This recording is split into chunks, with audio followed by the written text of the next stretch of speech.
الرجيم بسم الله الرحمن الرحيم إن الحمد لله نحمده ونستعينه ونستغفره ونعوذ بالله من شرور أنفسنا ومن سيئات أعمالنا من يهده الله فلا مضل له ومن يضلل فلن تجد له وليا مرشدا أشهد أن لا إله إلا الله ولي الصالحين وأشهد أن محمدا عبده ورسوله صلوات الله وسلامه عليه وعلى آله وأصحابه واتباعه وعلى من تبعهم بإحسان إلى يوم الدين أما بعد فالسلام عليكم ورحمة الله وبركاته. Alaykoum assalam. On remercie Allah Azzawajal, le Tout-Puissant, le Très Miséricordieux, qui nous a comptés parmi ceux-là qui vont voir le mois de Ramadan béni.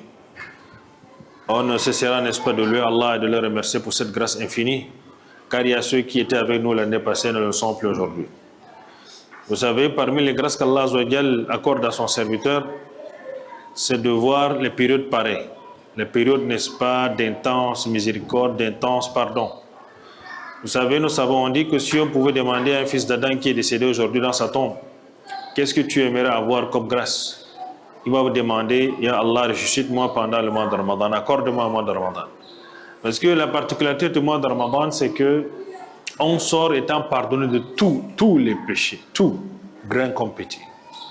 Car le prophète sallallahu alayhi wa sallam n'a-t-il pas dit dans le hadith rapporté par Abi Hurairah radiyallahu anhu, Man sama Ramadana imanan wa ihtisaban, ghufira lahu ma taqaddama min dhanbi. Quiconque va jeûner le mois de Ramadan, poussé par sa foi et comptant sur la récompense auprès d'Allah Azza wa Jal, alors il sortira de ce Ramadan étant pardonné de tous ses péchés. Donc il y a de quoi serviteur d'Allah, on doit être reconnaissant, n'est-ce pas, envers le Créateur des cieux et de la terre. Et l'année passée, dans notre série de commentaires du Coran par rapport au tafsir que nous faisons ici à la mosquée, on avait commencé, au début de notre tafsir, on avait commencé par les sourates les plus basses. On avait fait une série de tafsir par rapport aux sourates compris avec. Par la suite, on a donc décidé de faire une compilation, commençant de Baqarah, en commençant par la Fatiha, qu'on a fait son commentaire de la Isti'adha, la Basmala, la Fatiha, jusqu'à la sourate al-Baqarah, on s'était arrêté au verset 123. Et le verset 123, n'est-ce pas, parlait, n'est-ce pas, de Bani Israël. Comme on a dit, on a parcouru dans cette sourate-là leur histoire. Pourquoi leur histoire? Parce que c'est un peuple qu'Allah a choisi, il a aimé, il les a choisis. Il a fait sortir beaucoup de prophètes dans cette tribu de Bani Israël. Mais subhanallah, malgré que les grâces et les miracles qu'Allah les a montrés, ils ont manifesté leur ingratitude. Et Allah relate leur histoire pour nous servir de leçon, nous, la communauté de Mohammed, sallallahu alayhi wa sallam, afin qu'on ne les ressemble pas. Comme je l'ai toujours dit, nous, la communauté de Mohammed, nous restons la seule communauté la mieux informée à la surface de la terre. Tout Allah nous a dit par rapport aux peuples qui sont passés avant nous, et par rapport à nous-mêmes, si on se comporte bien, et si on ne se comporte pas bien, voilà ce qui va nous arriver par rapport à ceux-là qui nous ont précédés. Ainsi donc, nous allons donc continuer, comme on s'est donc promis, dans cette compilation, avec le verset 123. Mais on va rappeler un peu en arrière la pertinence, n'est-ce pas, de ce verset. Naam. Ya Bani Israël. أعوذ بالله من الشيطان الرجيم يا بني إسرائيل اذكروا نعمتي التي أنعمت عليكم وأني فضلتكم على العالمين واتقوا يوما لا تجزي نفس عن نفس شيئا ولا يقبل منها عدل ولا تنفعها شفاعة ولا هم ينصرون. Ainsi donc, dans le verset 122, pour simplement rafraîchir les mémoires, Allah Azzawajal rappelle aux Bani Israël de le craindre lui, Allah Azzawajal. Lui qui les a, n'est-ce pas, accordés, ils a répondu à Bani Israël, rappelez-vous de mes grâces que je vous ai accordées. Vous savez, les Bani Israël, lorsqu'on essaie de parcourir comment on va voir leur histoire, c'est un peuple qu'Allah a aimé. Il les a montré tout son amour, en les libérant de l'esclavagisme auprès de Pharaon, en les sauvant n'est-ce pas, devant la mer Rouge, comme vous vous rappelez bien l'histoire, en les honorant dans le désert, Allah Azza wa Jal les a fait tomber du ciel la manne et la caille, a fait jaillir en plein désert 12 sources d'eau, n'est-ce pas, afin qu'ils s'abreuvent. Ayant eu tout cela, ayant vu tous ces miracles, ils ont continué à désobéir à Allah. C'est la raison pour laquelle Allah Azza wa Jal les rappelle cela. Et il les dit, وَاتَّقُوا يَوْمًا لَا تَجْزِي نَفْسٌ عَنْ نَفْسٍ.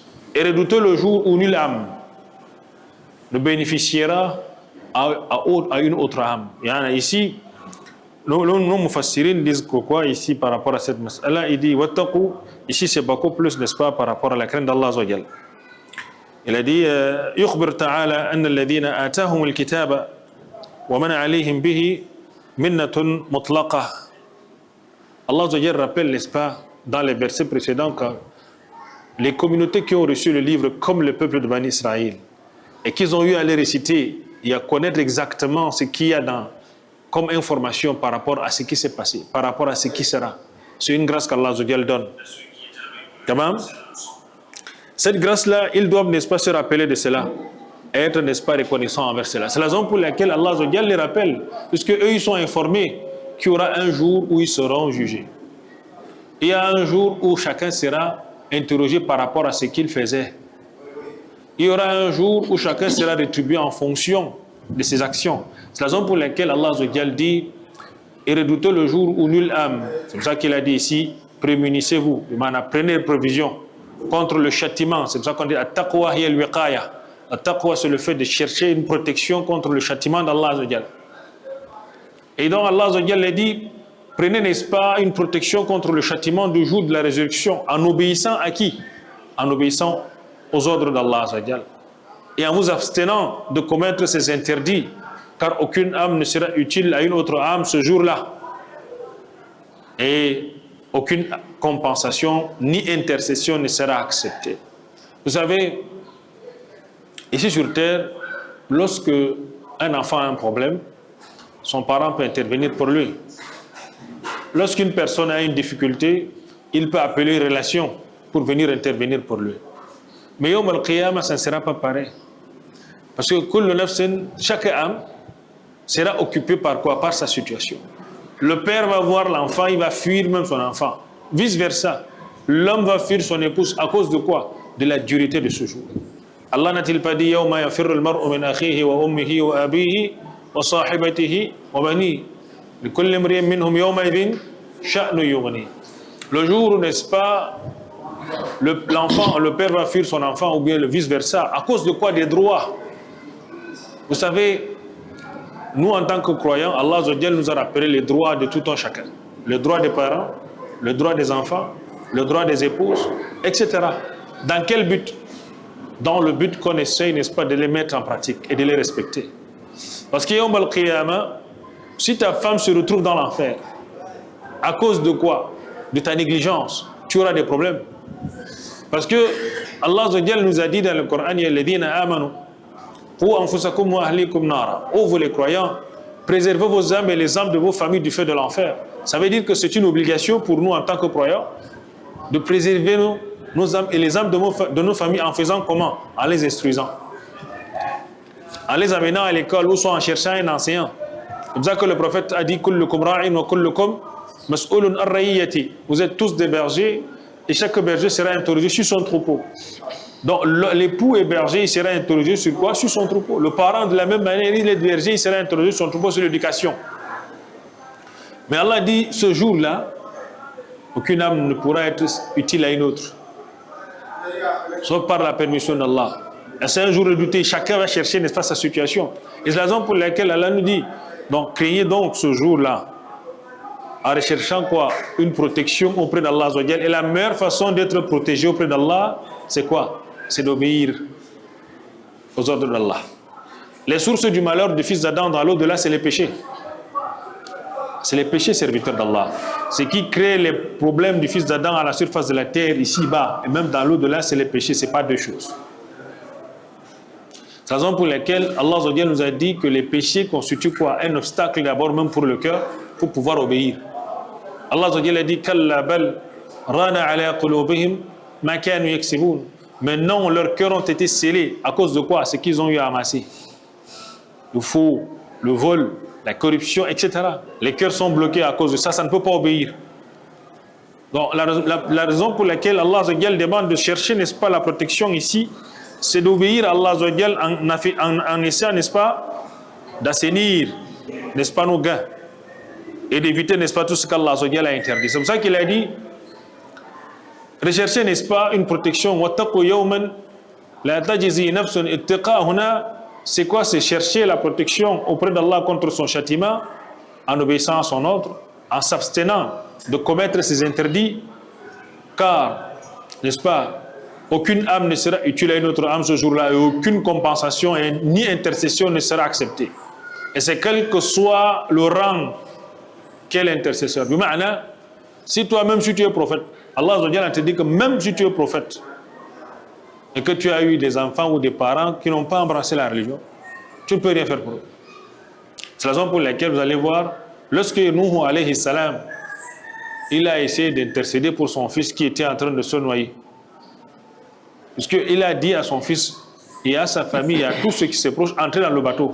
Car Allah a fait descendre quoi? Un déluge. Lui n'a pas cru son fils. Son fils a dit non. Je vais aller au sommet de la colline là et l'eau ne pourra pas m'atteindre. Son père l'a dit, il n'y a aucune protection à quiconque au jour là, sauf celui-là qu'Allah va faire miséricorde. Son fils, il a raisonné avec sa tête, il n'a pas accepté ce qui venait du prophète d'Allah. Et maintenant, lorsque Allah a donné l'ordre au ciel d'ouvrir ses vannes et à la terre également de faire sortir ce qu'elle a dans son sol, l'eau a pris, n'est-ce pas, de l'altitude. Et Nuh alayhi salam était en train de voir son fils en train de se noyer devant lui. Innahu min ahli, il dit Allah, tu m'as promis. Allah dit innahu laysa min ahlik, il ne fait pas partie de ta famille. Innahu amalun ghayru salih, car il n'accomplit pas les bonnes actions, c'est un pécheur. Pour dire qu'en fait, son intercession en tant que prophète n'a pas servi à son enfant parce que son enfant était quoi? Il est un pécheur. C'est pour dire qu'en fait, Allah les rappelle à ces derniers et même à nous, en fait, l'idéal pour nous, pour nous protéger de la colère d'Allah, d'abord nous-mêmes personnellement, c'est d'éviter ce qu'Allah a interdit et de pratiquer les bonnes actions. Et même essayer d'inculquer ça à nos enfants. Parce que tu ne peux pas rester, tu dis que tu es l'enfant d'un modibo, ou tu es l'enfant d'un savant, alim, tu ne fous rien. Ou tu es la femme d'un savant, tu penses que tu as partagé les récompenses de ces bonnes actions avec lui. Ah peut-être. Vous voyez bien. Chacun sera occupé par son sort. Lorsque le prophète a dit à Aïcha radiallahu anha, ce jour-là les gens seront nus. Aïcha dit, mais comment les hommes et les femmes vont se tenir nus là? Le prophète lui dit que même la dureté de ce jour-là, la dureté, le fait que le jour-là est terrible, ça va même faire que tu ne sauras même pas qu'il y a une personne à côté de toi qui est nue. Tamam Yaqub. Dans la raison pour laquelle elle dit, il y aura ce jour-là aucun autre secoureur qu'Allah. Yawm al-Qiyamah. À la base, serviteur d'Allah, tout ce qu'on doit faire, dans tout ce qu'on fait, ce qu'on a cherché, c'est Allah. Dans tout ce qu'on réalise, le Coran qu'on lit, les hadiths qu'on lit, tout ce qu'on doit faire, c'est rechercher à faire plaisir à Allah. Parce que la finalité de tout ce qu'on fait, c'est que on se retrouvera devant Allah pour rendre compte. Ce n'est pas devant les gens. Vous savez que nous, de nos jours, les gens se soucient de ce que les gens pensent. Les gens se soucient de ce que les gens voient de nous. Mais on oublie de se soucier de ce qu'Allah lui pense de nous, de ce qu'il voit en nous. Pourquoi? Parce que la finalité, c'est devant lui que tout va se passer. Et la finalité, c'est que demain, c'est lui seul qui est le secoureur. Ce n'est pas les gens pour lesquels tu t'es acharné ou tu t'es efforcé, n'est-ce pas, à faire plaisir. C'est pour ça qu'Allah dit et créez le jour où aucune âme ne rachètera de rien une autre âme, où il n'en sera accepté aucune compensation pour dire que non, on peut venir compenser. Non, je peux venir avec mes prières là, je viens aider mon frère qui ne priait pas. Je lui donne mes prières aussi un peu comme j'ai beaucoup. Ou bien j'ai beaucoup de hasanat, je vais avec mes hasanat, je viens aider ma femme qui ne faisait pas les efforts. Ou je prends mes hasanats, je viens aider mon père qui était mouchrik, etc. Aucune âme. Tamam? Ou aucune intercession ne sera utile et ils n'auront aucun secoureur. Donc voilà ce qu'Allah essaie, n'est-ce pas, de rappeler dans cette partie, pour rappeler, n'est-ce pas, aux serviteurs, n'est-ce pas, de craindre ce jour terrible qui nous attend, et c'est le jour où aucune âme ne sera, n'est-ce pas, à l'abri. Nous tous, on viendra. Le jour où tout de nous sera dévoilé, tous les secrets cachés là seront dévoilés. Actuellement, là, qui voit ce que moi j'ai? Qui voit ce que vous avez? Si tu as même menti, ou tu as volé, ou tu n'as même pas gêné, qui connaît? Illallah. Si tu es un coureur de jupons, tu es un escroc, c'est Allah seul qui connaît. Les hommes, on peut se cacher devant eux, mais Allah, on ne pourra jamais se cacher devant Allah. Tamam Yaqub. Voilà un peu cette partie où Allah nous rappelle, n'est-ce pas, de le craindre et de craindre ce jour-là, car le jour-là, il est terrible. Naam, wa idh ibtala.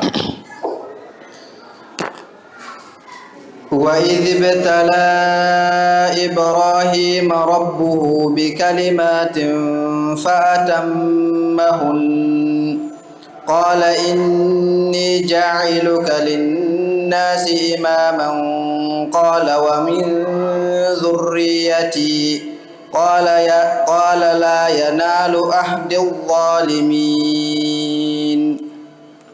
Donc Allah continue, n'est-ce pas, dans la série, n'est-ce pas, de ces versets pour rappeler ce qui s'est passé, pour informer à la communauté de Muhammad sallallahu alayhi wa sallam, ceux-là qui sont passés avant et qui ont fourni des efforts dans le sentier d'Allah Azzawajal.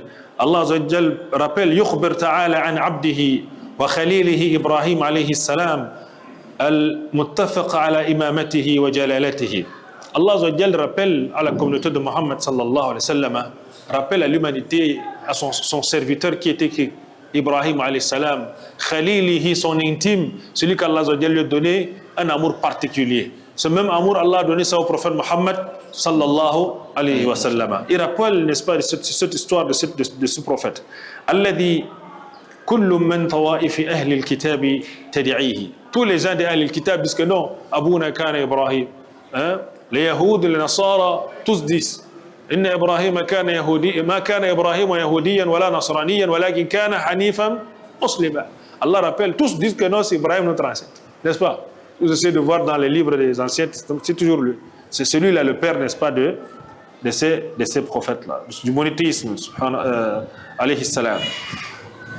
Allah rappelle, bel wa kadhalika al-mushrikoun, même les mushrikoun, il y a les mushrikins qui disent que non, c'est aussi leur, ils se revendiquent, n'est-ce pas, de ces derniers-là. Allah ibtalahu wa amtanahu bi kalimat. Allah a éprouvé avec, n'est-ce pas, des paroles. Ici, c'est quoi al-kalimat? Est-ce que ce sont les paroles? Allah l'a éprouvé par certains commandements. Al-kalimat, ibara al-kalimat, ayyi bi awamirin wa nawahi. C'est les permissions et les interdictions. Il y a une série de commandements qu'Allah a donné à Ibrahim alayhi salam. Il l'a éprouvé avec. Et par là, serviteur d'Allah, ça nous fait comprendre quoi? C'est que la série de ce que Allah interdit et permet, c'est une épreuve pour nous. Ibrahim alayhi salam, vous vous rappelez, il demande à Allah un enfant. N'est-ce pas? Étant à un âge très avancé, son souci c'était d'avoir un enfant. Même sa femme a vu cela, Sarah, elle a constaté que non, son mari là, il veut un enfant. Elle, Allah ne lui a pas donné la possibilité d'accoucher. Elle a donc dit, épouse donc Hajar. Hajar a accouché. Un garçon, Ismaïl. Il était content. Il venait chaque fois, il portait son enfant. Mais Allah lui dit à Ibrahim, va le laisser avec sa mère dans le désert. C'est l'ordre d'Allah. Il va faire comment? C'est le seul enfant. Il prend Hajar avec Ismaïl, qui est bébé, qui tête. Il va le laisser là-bas, là où Allah a demandé de laisser. Et c'était un désert aride. Il n'y a rien, pas d'arbre, rien. Il va le laisser là-bas. C'est ce que j'ai dit. Ibtila. Allah lui sépare de ce qu'il aime beaucoup. Son enfant, l'unique. Il a aimé ça. Mais Allah lui dit, sépare-toi de ça. Il va le laisser Hajar, Ismaïl en plein désert avec les petites provisions. Vous comprenez bien? Mais là, il les laisse, il ne parle même pas. Tellement il faut qu'il arrête son cœur pour faire ça, pour ne pas désobéir à Allah Azzawajal. Lui-même, l'endroit, il sait que c'est sec, mais il connaît que c'est un endroit où Allah Azzawajal a choisi, ce n'est pas au hasard. C'est là où il y a la maison sacrée d'Allah. Il se retourne pour partir. Hajar lui dit, Ya Ibrahim, il l'appelle. Ibrahim ne se retourne pas, il est en train de partir. Ya Ibrahim, Ibrahim ne se retourne pas, il est en train de partir. Allahu amaraka bihada ya Ibrahim. C'est Allah qui te demande de venir me laisser ici, là, dans le désert, là, avec l'enfant qui tète, avec les petites provisions, là, il n'y a pas l'eau, il n'y a pas l'arbre, il n'y a rien, pas de personne. Ibrahim bouge la tête comme ça, à distance. Il dit, donc, si c'est Allah qui t'a demandé, c'est qu'Allah ne va pas nous abandonner. Ibrahim, lui, il est parti. Mais lorsqu'il s'éclipse, il fait sa doigt. C'est qu'Allah ne va pas les laisser. Et l'imanu et le tawakkul, la confiance. C'est ça qu'on a dit, Hassan al-Basri, il a dit, la confiance en Allah, c'est la moitié de la religion. Si tu n'as pas confiance, si tu n'as pas la confiance, c'est le doute qui va venir. Vous ne voyez pas souvent les serviteurs est confronté au doute par moment. Tu invoques, tu ne vois rien. Tu te dis qu'il n'y a rien. Mais si tu gardes, lui il est resté, il est allé laisser, il est parti. Vous connaissez bien l'histoire. Il a supporté cette épreuve, il a réussi. Par la suite, l'enfant grandit. Allah, il vient voir son enfant, il grandit. Maintenant, alors, lorsque l'enfant atteint la puberté, il commence à aller avec son père, il grandit, le papa vient causer avec lui, il est content que son enfant est intelligent, tout ça. Allah lui dit, ok, tu vas te débarrasser de l'enfant là. Tu t'es débarrassé la première fois, tu t'es laissé, donc tu es venu maintenant, cette fois-ci, c'est toi-même qui vas immoler ton enfant. Est-ce qu'un parent peut imaginer ça dans sa tête, le serviteur d'Allah? Vous imaginez un peu, c'est difficile. Vous comprenez bien? Allah lui dit, c'est à toi de faire ça. Pas que tu prends, pas que l'enfant là il tombe, ou bien qu'on tire la flèche sur lui, ou bien qu'on le pend, non. Ya bunayya, inni ara fil manami, anni adhbahuka fanzur madha tara.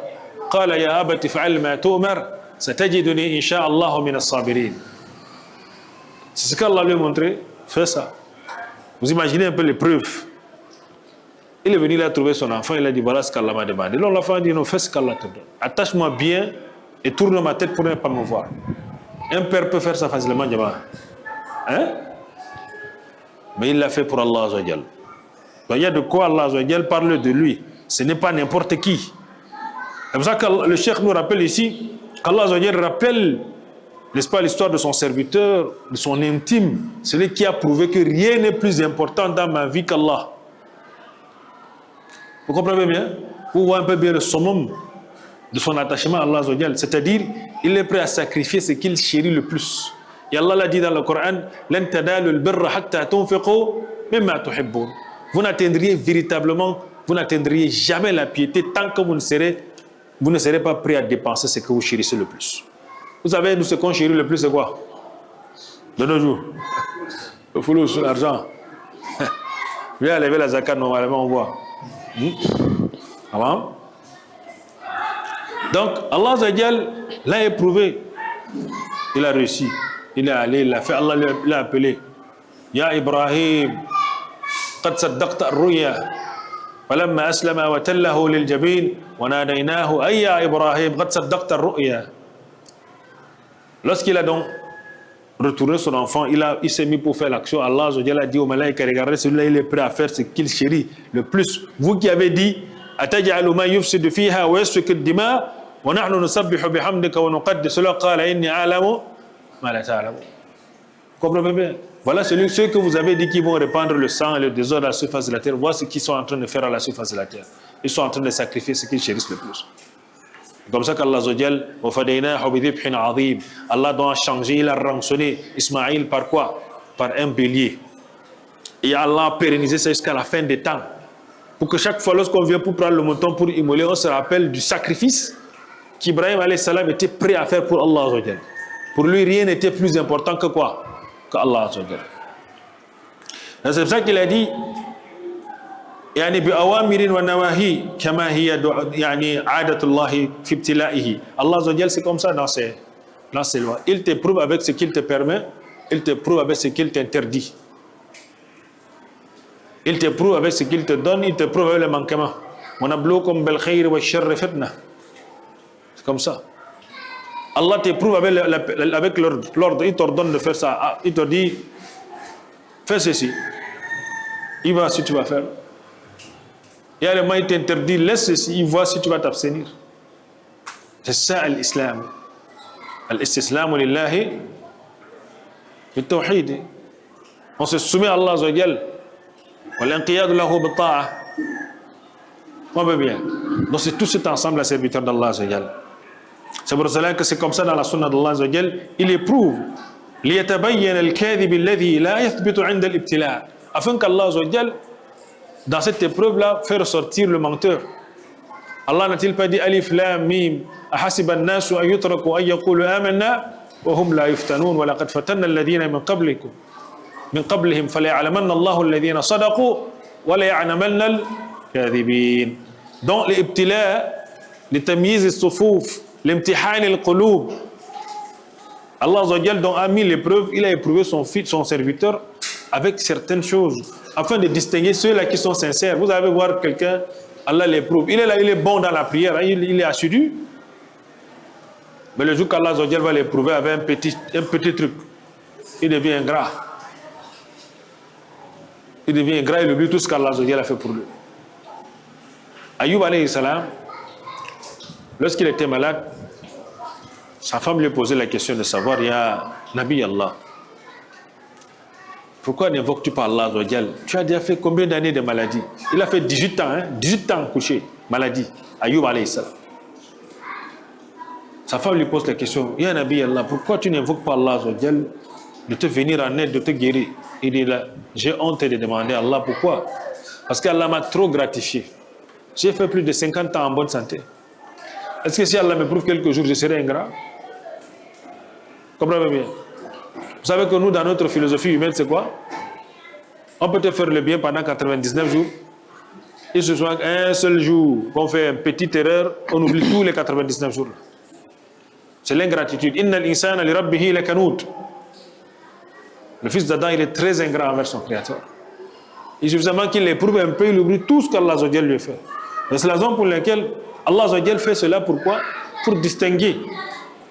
Comme il dit, ليتبين الكاذب الذي لا يثبت عند الابتلاء والامتحان من الصادق الذي ترتفع درجته ويزيد قدره. Or le sincère, lui, c'est quoi? Il patiente. الصادق, il patiente. Et son degré augmente. Son niveau augmente auprès d'Allah Azza wa Jal. Pourquoi? Parce que le prophète sallallahu alayhi wa sallam a dit dans le man al-hadith, Inna 'idham al-jaza ma 'idham al-bala. La grandeur de la récompense équivaut à la grandeur de l'épreuve. Idha ahabba Allahu qawman. Lorsqu'Allah aime un peuple, il les éprouve. Faman sabara falahu as-sabr. Quiconque va patienter sera inscrit parmi les patients. Waman sakhata falahu as-sukht. Quiconque va se rébeller sera inscrit parmi les rebelles. Ouais, bien. Donc c'est comme ça qu'Allah Azza wa Jal fait. Et c'est comme ça que son œuvre va se purifier. Et c'est comme ça que son intention sera plus sincère.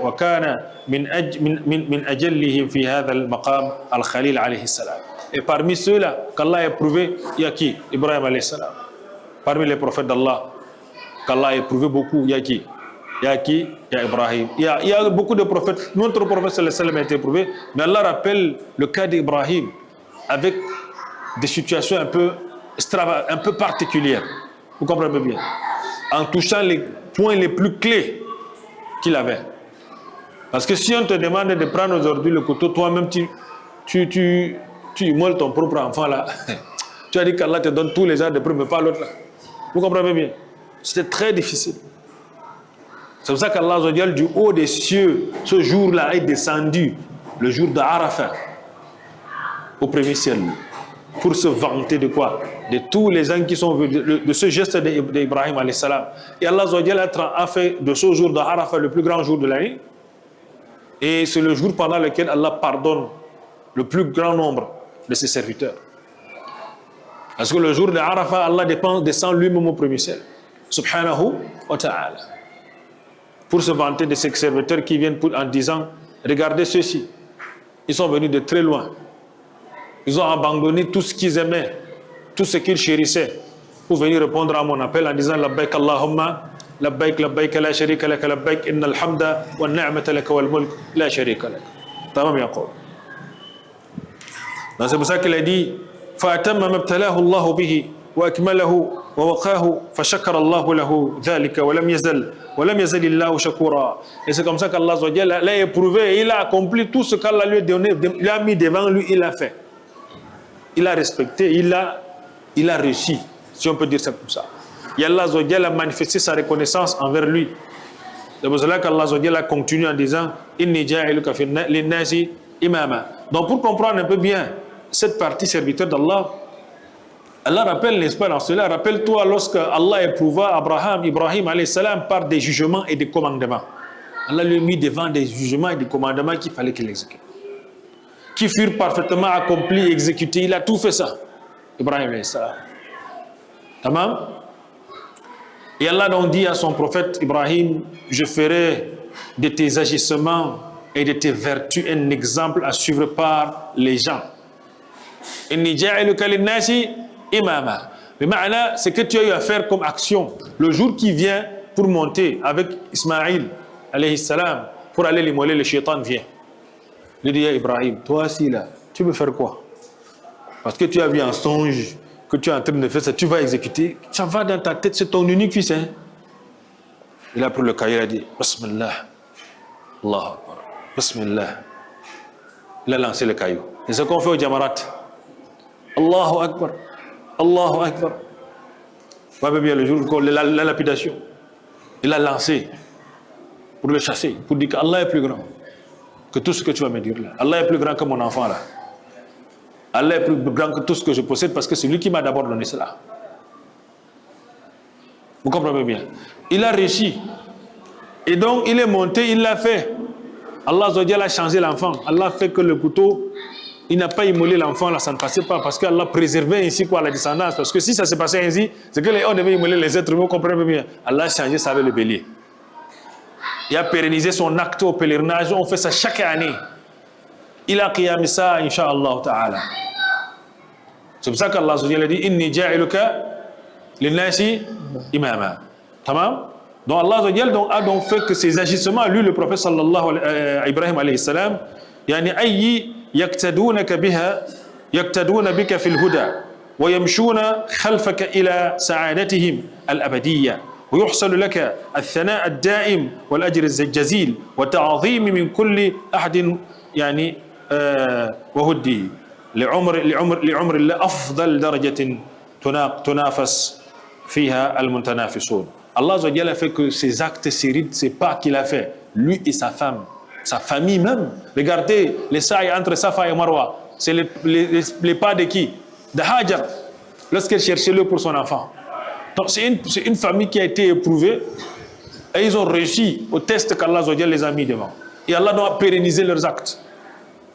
C'est la raison pour laquelle vous allez voir, lorsque les femmes partent au pèlerinage, elles ne marchent pas entre Safa et Marwa.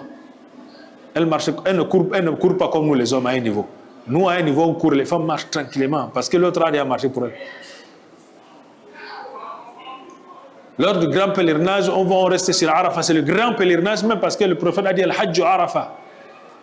Parce que le jour là, c'était le jour où Ibrahim alayhi salam a pris la résolution d'aller sacrifier ce qu'il aimait le plus. C'est pour ça qu'Allah a dit Inni ja'iluka linnasi imama. Imana, tes agissements que tu as fait, tamam, seront, n'est-ce pas, je ferai de tes agissements et des vertus un exemple à suivre pour les gens. Jusqu'à la fin, n'est-ce pas, jusqu'à la fin des temps. Et tu seras, chaque fois, on se rappelle de lui. Allahumma salli ala Muhammad wa ala ali Muhammad kama sallaita ala Ibrahim wa ala ali Ibrahim. Il revient toujours. On va bien. Parce que Allah a donné ce privilège-là. Alayhi salam. Tamam? C'est pour ça qu'il a dit Inni ja'iluka linnasi imama. Qu'est-ce que lui il demande, ya Ibrahim alayhi salam? Qala wa min dhurriyyati. Ô Seigneur, que de mes descendants soient des exemples à suivre pour les gens. Wa min dhurriyyati, mes descendants, parce que lui son souci c'était sa dhurriya aussi, qui n'est pas une mauvaise dhurriya. Parce que vous savez, le serviteur d'Allah, son souci, c'est d'avoir une dhurriya tayyiba. Lorsqu'on évoque Allah, vous avez vu comment Zacharie a demandé à Allah, Rabbi habli min ladunka dhurriyatan tayyibatan innaka sami'ud du'a. Quand même, lorsque tu veux demander un enfant à Allah, demande un enfant pieux. Ne demande pas n'importe quel enfant, sinon Allah va te donner un enfant qui va t'éprouver, tu vas confirmer. Tu seras au commissariat, tu seras en prison chaque fois aller pour amener la nourriture, il sera un vandale. Et vous savez que vous allez voir les prophètes d'Allah lorsqu'ils invoquaient Allah, ils demandaient dhurriyatan tayyiba. Et Zacharie, lui, il a demandé al-warith, il a demandé un héritier. Rabbi la tadharni fardan wa anta khayrul warithin. Oh Allah, ne me laisse pas seul, n'est-ce pas ainsi, accorde-moi un descendant qui va faire ce que j'ai fait, prophète. Et Allah lui a donné Yahya, qui est aussi prophète. C'est la raison pour laquelle, lorsqu'on demande, on demande ce qui est bien à Allah. Tamam yaqaw. Donc là, on a demandé, face au Ya Allah, wa min dhurriyyati, que mes descendants également soient des exemples à suivre pour les gens. Allah, qu'est-ce qu'Allah a répondu? Il a dit, وَأَدْرَكَ لِهَذَا طَلَبَ ذَلِكَ لِذُرِّيَّتِهِ فَتَعْلُو دَرَجَتُهُ وَدَرَجَةَ ذُرِّيَّتِهِ وَهَذَا أيضا من إمامته. Il a demandé ça, Allah a fait que la descendance d'Ibrahim a été la descendance qui a été la plus élevée. Qu'est-ce qu'Allah dit? Allah répondit, alors, mon engagement de faire de toi un exemple spirituel ne concerne pas ceux parmi ta descendance qui ne mériteront pas. Dans la descendance, tu vas avoir ceux-là qui ne mériteront pas. C'est la raison pour laquelle Allah a exaucé son droit. Ceux-là qui méritaient, Allah a fait que cette lignée est sortie dans sa descendance. Tous les grands prophètes. Le prophète Muhammad sallallahu alayhi wa sallam est sorti par Ismaïl. Les autres prophètes sont sortis par Ishaq. Alayhi salam. C'est la raison pour laquelle Allah lui a donné une descendance des prophètes. Il a Ismaïl, il lui a donné Ishaq. Il a exaucé son vœu. Wa min dhurriyyati. Allah a exaucé Ismaïl, a exaucé Ishaq. Ishaq a donné une lignée, Ismaïl a donné une lignée. Et le sceau des prophètes, Allah est allé choisir où? Sur qui? Sur Ismaïl, alayhi salam. C'est pour ça qu'il a dit, Ayi la yanalu al-imamata fi alladhina min man zalama nafsahu wa dharraha wa hatta yani qadraha. لمنافات الظلم لهذا المقام. Pourquoi? Parce qu'Allah il est juste dans ses choix. C'est pour ça que Allah dit, et Seigneur, et Allah dit, souviens-toi quand ton serviteur eut mis à l'épreuve, n'est-ce pas? Quand ton Seigneur, mis à l'épreuve Ibrahim alayhi salam par certaines prescriptions, et celui-ci les eut accomplies. Je veux faire de toi un guide pour les gens. Et lui dit, qu'est-ce qu'il dit à Allah? Qu'en sera-t-il de ma descendance? Allah répondit, mon engagement n'est pas promis aux injustes. Yani Allah mentionne, n'est-ce pas, par là, qu'Ibrahim alayhi salam, il fut à l'épreuve. Allah l'a éprouvé par certaines prescriptions. Il les a bien exécutées. Et nous comprenons par là que Allah éprouve comme il veut. Ce que Allah nous ordonne, c'est des épreuves. Ce qu'Allah interdit, c'est des épreuves. La vie dans laquelle on se trouve, c'est une vie de quoi? D'épreuves. Allah n'a-t-il pas dit nous avons créé le fils d'Adam dans un monde d'épreuves. C'est-à-dire que dans les autres, fil awamir wa fil nawahi, ça c'est les épreuves et les petits là. Vous allez voir que pour exécuter certaines choses, le corps pèse. Pour s'abstenir de faire certaines choses, le corps pèse. Dans toutes les situations, il y a les épreuves. Dans le monde dans lequel nous sommes, c'est les épreuves serviteurs d'Allah. Et le plus sage parmi nous, c'est celui-là qui éduque son âme et essaie, n'est-ce pas, de l'éduquer à suivre, n'est-ce pas, l'ordre d'Allah. On va s'arrêter là pour aujourd'hui. C'était la reprise aujourd'hui de Tafasir. On va aller graduellement, Inch'Allah ta'ala, avec l'intention de parcourir une bonne partie de la sourate Al-Baqarah. Vous savez, c'est la plus longue sourate, elle a beaucoup de lois, beaucoup d'histoires. On ne peut pas tout parcourir en un seul Ramadan, comme on a dit. Mais on le va le peu qu'on obtient, on essaie d'en profiter et en mettre en pratique, Inch'Allah. Qu'Allah facilite la compréhension et la bonne mise en pratique. Innahu waliyu dhalika wal qadr alayhi. Wallahu a'la wa a'lam. Inch'Allah ta'ala, je pense à partir de demain que s'il y a des questions, on pourra répondre. Subhanakallahumma wa bihamdik. Ashhadu an la ilaha illa anta astaghfiruka wa atubu ilayk. Wassalamu alaikum wa rahmatullahi wa barakatuh.